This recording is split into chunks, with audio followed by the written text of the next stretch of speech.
എല്ലാവർക്കും നമസ്കാരം. തലവന് ശേഷം ആസിഫ് അലി പോലീസ് കഥാപാത്രത്തിൽ വരുന്ന 2025 one of the most awaited movies എന്നൊക്കെ എല്ലാവരും ചർച്ച ചെയ്തുകൊണ്ടിരുന്ന ഒരു സിനിമയാണ് രേഖാചിത്രം. രേഖാചിത്രം കണ്ടു, അതിൻ്റെ റിവ്യൂ ആണിത്. നമ്മുടെ ചാനൽ നിങ്ങൾ ആദ്യമായിട്ടാണ് കാണുന്നതെങ്കിൽ വീഡിയോസൊക്കെ ഒന്ന് കണ്ടു നോക്കുക, ഇഷ്ടപ്പെട്ടെങ്കിൽ ചാനൽ സപ്പോർട്ട് ചെയ്യുക. ഇപ്പോൾ രേഖാചിത്രത്തിലേക്ക് വരുമ്പോൾ ഇത് രേഖയുടെ ചരിത്രം എന്ന് വേണമെങ്കിൽ നമുക്ക് ഇതിനെ വിശേഷിപ്പിക്കാം. അതിലേക്ക് നമ്മൾ വരാം. അതിനു മുമ്പ് ആസിഫ് അലിയുടെ കഥാപാത്രത്തെക്കുറിച്ച് പറയണം. വിവേക് എന്നു മറ്റാണ്, വിവേക് ഗോപി എന്നാണ് പുള്ളിയുടെ കഥാപാത്രത്തിൻ്റെ പേര്. ആൻഡ് പുള്ളിക്ക് ഒരു ബാക്ക് സ്റ്റോറിയൊക്കെ ഉണ്ട്. കാസ്റ്റ് വമ്പൻ കാസ്റ്റാണ്. ആസിഫ് അലിയുടെ കൂടെ അനശ്വര, മമ്മൂട്ടി ഗസ്റ്റ് അപ്പിയറൻസിൽ വരുന്നുണ്ട്. ആയിട്ടാണ് വരുന്നത്. നിങ്ങൾ അത് വലിയ സർപ്രൈസ് ആയിട്ടൊന്നും വെക്കണ്ട. പുള്ളിയെ പഴയ കാലഘട്ടത്തിലെ മമ്മൂട്ടി ആയിട്ട് ഇതിൻ്റെ അകത്ത് കാണിക്കുന്നുണ്ട്.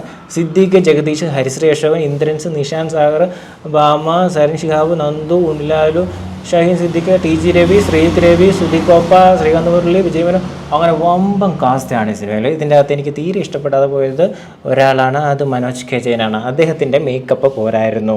മേക്കപ്പിൻ്റെ പ്രശ്നം എന്ന് വെച്ച് കഴിഞ്ഞാൽ ഭയങ്കര റിച്ച് ആയിട്ടുള്ള ഒരാളെയാണ് കാണിക്കുന്നത്. അപ്പം അതിനുള്ളൊരു പരിപാടി അവർ സെറ്റ് ചെയ്തിട്ടില്ലായിരുന്നു. സോ കൺവിൻസിങ് അല്ലാണ്ട് പോയിട്ടുള്ളൊരു കൺവിൻസിങ് സ്റ്റാറായിരുന്നു നമ്മുടെ മനോജ് കെ ജയൻ. ജഗദീഷ് ഓക്കെയാണ്. ജഗദീഷ് ഇതിൻ്റെ അകത്ത് റിയൽ ലൈഫിലെ ജഗദീഷായിട്ട് തന്നെയാണ് വരുന്നത്. മമ്മൂട്ടിയൊക്കെ അങ്ങനെയൊക്കെ തന്നെയാണ്. ബാക്കിയൊക്കെ ഉള്ളവരൊക്കെ ക്യാരക്ടർ റോളിൽ തന്നെയാണ് വരുന്നത്. ആൻഡ് ഈ സിനിമയിൽ നല്ല രീതിയിൽ പെർഫോം ചെയ്തിട്ടുള്ള ഒരാളെന്ന് പറയുന്നത് അനശ്വരയാണ്. അനശ്വരെ കാണുമ്പോൾ മേക്കപ്പ് ഒന്നും ഇല്ലാതെയാണ് ഇതിൻ്റെ അകത്ത് അഭിനയിച്ചിട്ടുള്ളത് എന്നാണ് നമുക്ക് ഫീൽ ആവുന്നത്. അതുകൊണ്ട് തന്നെ ഒരു വ്യത്യാസം അനശ്വരയിൽ നമുക്ക് കാണാൻ പറ്റിയിട്ടുണ്ട്. ആൻഡ് ആസിഫ് അലിയുടെ ഡബ്ബിങ് പലയിടങ്ങളിലൊന്നും അത്ര റെഡിയായിട്ട് വന്നിട്ടില്ലായിരുന്നു.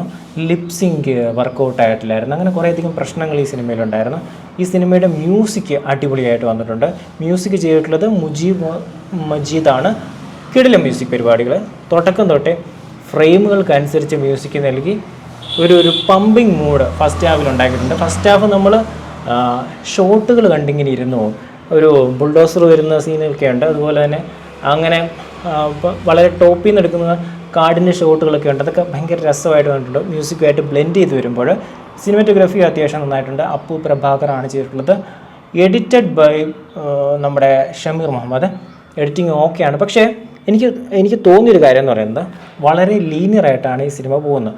അപ്പം ഇത് കുറച്ച് നോൺ ലീനിയർ ആക്കിയിരുന്നെങ്കിൽ കുറച്ചധികം പുതുമ വന്നേനെന്നാണ് തോന്നുന്നത്. കാരണം സ്റ്റോറി കുറച്ച് പഴയതായിട്ടാണ് തോന്നിയിട്ടുള്ളത്.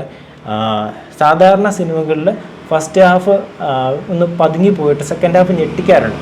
ഈ സിനിമയിലാവട്ടെ ഫസ്റ്റ് ഹാഫ് ഓക്കെ ആയിട്ട് പോയിട്ട് സെക്കൻഡ് ഹാഫ് അങ്ങോട്ട് വലിയവാണ്.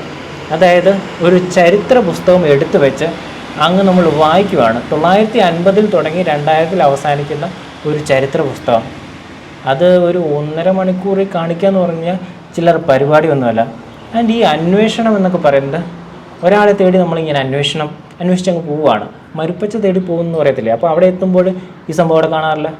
അതിൻ്റെ പിന്നെ അടുത്ത് വേറെടുത്ത് പോകുമ്പോൾ അവിടെ കാണാറില്ല.